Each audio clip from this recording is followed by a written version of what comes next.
Zonderkids presents the Jesus Storybook Bible. Every story whispers his name. Written by Sally Lloyd-Jones and read by David Suchet.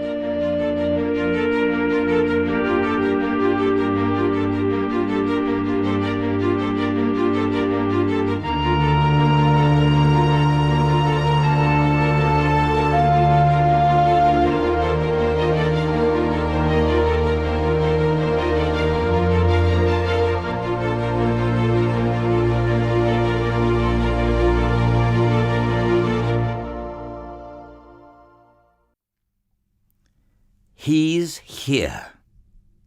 Everything was ready. The moment God had been waiting for was here at last.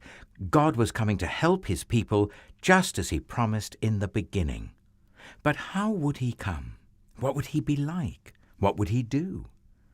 Mountains would have bowed down, seas would have roared, trees would have clapped their hands. But the earth held its breath.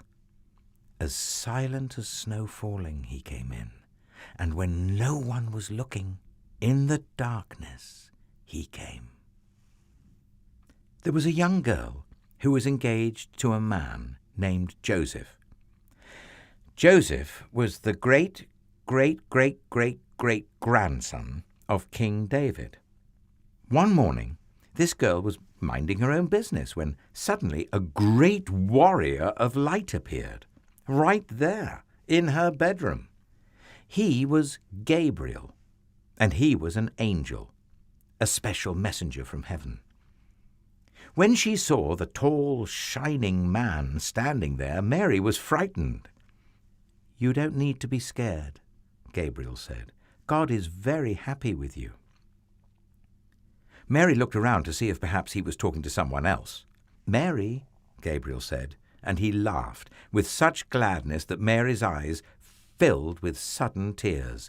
"Mary, you're going to have a baby, a little boy. You will call him Jesus.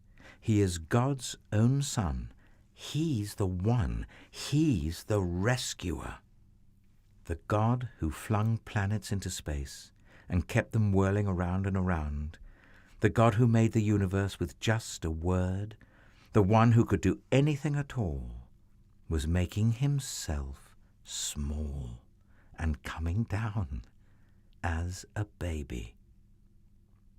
Wait, God was sending a baby to rescue the world?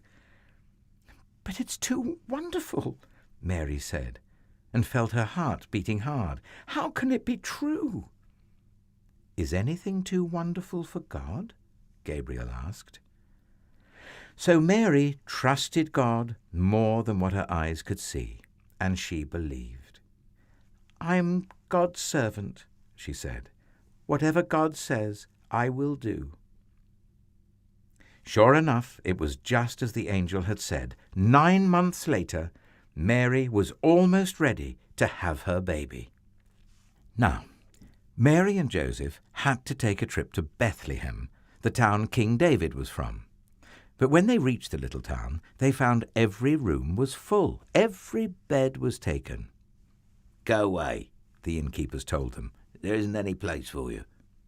Where would they stay? Soon Mary's baby would come. They couldn't find anywhere except an old, tumbled-down stable.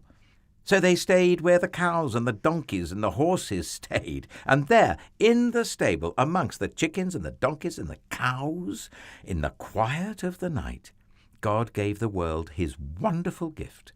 The baby that would change the world was born. His baby son. Mary and Joseph wrapped him up to keep him warm.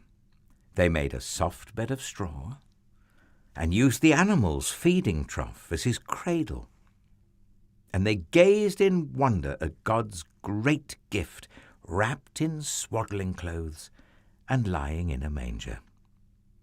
Mary and Joseph named him Jesus, Emmanuel, which means God has come to live with us, because, of course, he had.